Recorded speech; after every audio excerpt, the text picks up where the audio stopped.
Mickey 17 is the newest film released by Bong Joon-ho.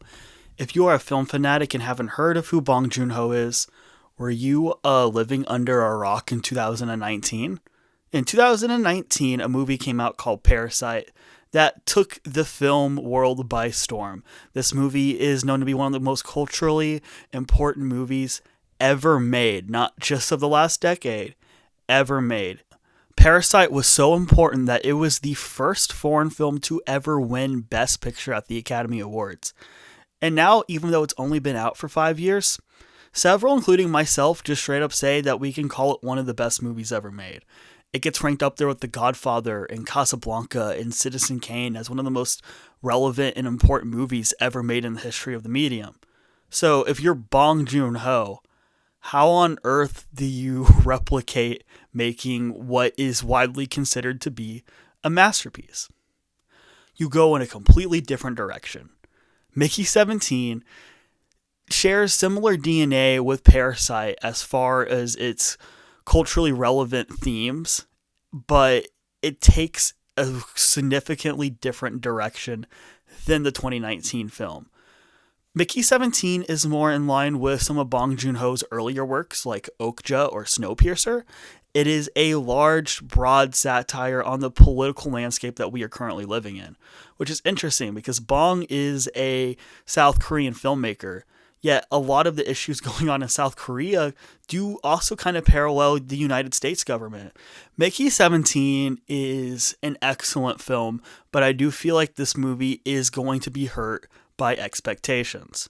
Once again, it's kind of hard as a filmmaker to follow up what is known to be your magnus opus. And no matter what you make, it's going to be divisive in the way where people are going to say, well, it's not as good as Parasite. I'll say Mickey 17 is not as good as Parasite, but I can maybe name 7 movies I've ever seen that are as good as Parasite. So, like, where's the scale? Mickey 17 is still a magnificent piece of filmmaking, and I would be shocked if it didn't end up being one of my 10 favorite movies of the year.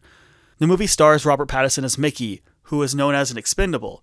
An expendable is someone that they can test and they can kill off multiple times and just replicate a new body.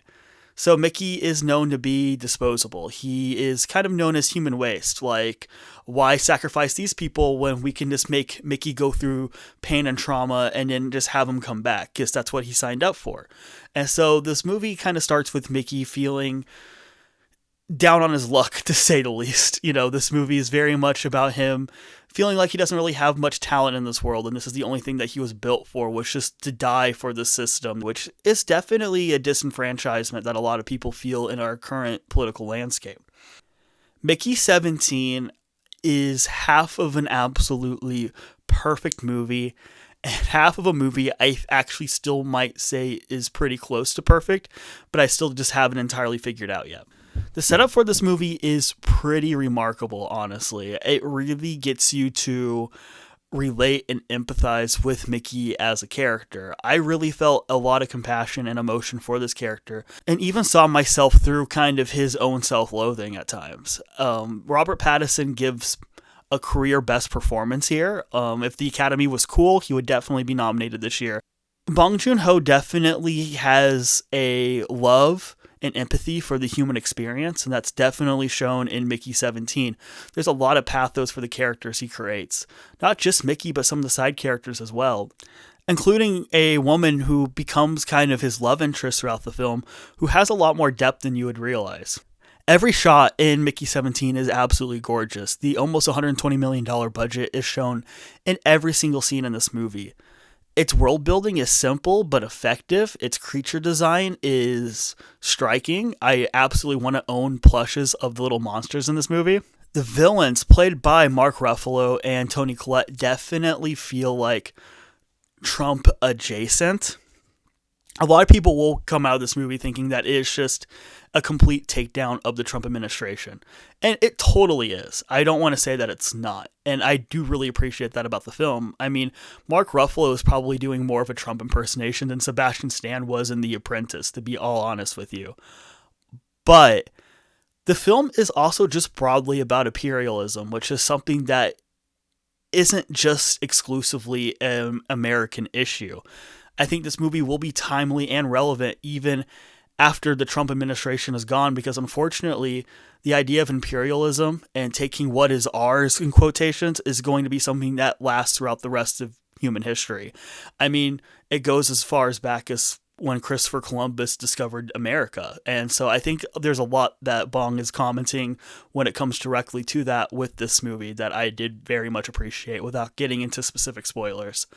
But if you look at the last third as just a broad condemnation of imperialism, I think it's boldly effective, but it is also juggling so many plot points. There's so much that's going on in this movie, including a weird love triangle, including a friendship subplot with Stephen Young that's kind of funny, but also gets pretty intense. This movie is trying a lot. And I think for a lot of people, it's going to be a little too much to take on first viewing. But this is only a movie that is going to grow with more and more viewings, the more and more you really get what Bong is trying to go for here. I like the fact that this movie isn't so clear cut and dry the first time you watch it. It's something that lingers with you. It's something that stays with you. And for a $120 million huge budget wide release movie, that's excellent. This is the only time we get movies like this, is whenever a filmmaker makes something as culturally challenging and beautiful as Parasite. That's the only time that you'll get filmmakers that get to make whatever they want. And you can definitely tell this is a blank check project for Bong Joon-ho. And I wouldn't change a second of this movie. This movie reminds me in a lot of ways of Ridley Scott's Blade Runner, not only in form, but in response as well.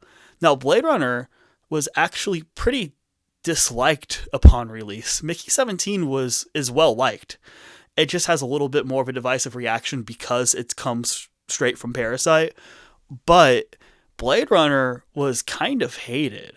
And then within responding years, people have realized that that is a very challenging movie, and it's slow sometimes, and it tackles a lot of big ideas about the world that we live in. Even to the point where Mickey 17 has a consistent narration that's telling you the story throughout, very similarly to what Blade Runner had in its original theatrical run.